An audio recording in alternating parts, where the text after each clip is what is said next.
নোয়াখালীর সোনাইমুড়ীতে বিএনপির প্রতিষ্ঠাবার্ষিকী উপলক্ষে র্যালি ও আলোচনা সভা। নোয়াখালীর সোনাইমুড়ীতে বাংলাদেশ জাতীয়তাবাদী দল বিএনপির প্রতিষ্ঠাবার্ষিকী উপলক্ষে বর্ণাঢ্য র্যালি ও আলোচনা সভার আয়োজন করা হয়েছে। বুধবার 2 সেপ্টেম্বর বিকেলে বিএনপির জাতীয় নির্বাহী কমিটির সদস্য ও নোয়াখালী 1 আসনের মনোনয়ন প্রত্যাশী মামুনুর রশিদ মামুনের নির্দেশনায় ছাত্রদল, যুবদল ও সহযোগী সংগঠনের উদ্যোগে র্যালিটি বের করা হয়। র্যালিটি সোনাইমুড়ীর ডাকবাংলো চত্বর থেকে শুরু হয়ে বাজারের প্রধান সড়ক প্রদক্ষিণ শেষে বাইপাস চত্বরে এসে পথসভায় মিলিত হয়। পথসভায় বক্তারা মামুনুর রশিদ মামুনকে নোয়াখালী 1 আসনে দলীয় মনোনয়ন দেওয়ার আহ্বান জানান। আগামী ফেব্রুয়ারি মাসের নির্বাচনে আমার নেতা মামুনুর রশিদ মামুন ইনশাআল্লাহ আসনে মনোনয়ন পাবে।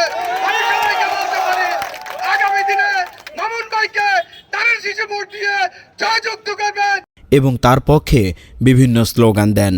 17 বছর অক্লান্ত পরিশ্রম করে সোনাইমুড়ি সাতক্ষীরার মাটি এবং মানুষের সাথে যেভাবে আন্তরিকতা সৃষ্টি করছে, ইনশাআল্লাহ আগামী নির্বাচনে তারেক রহমান ইনশাআল্লাহ মামুনুর রশিদ মামুন ভাইকে এই আসনে মনোনয়ন দিবে। আলোচনা সভায় পৌর ও উপজেলা বিএনপি, যুবদল, স্বেচ্ছাসেবক দল এবং ছাত্রদলের নেতৃবৃন্দ বক্তব্য রাখেন।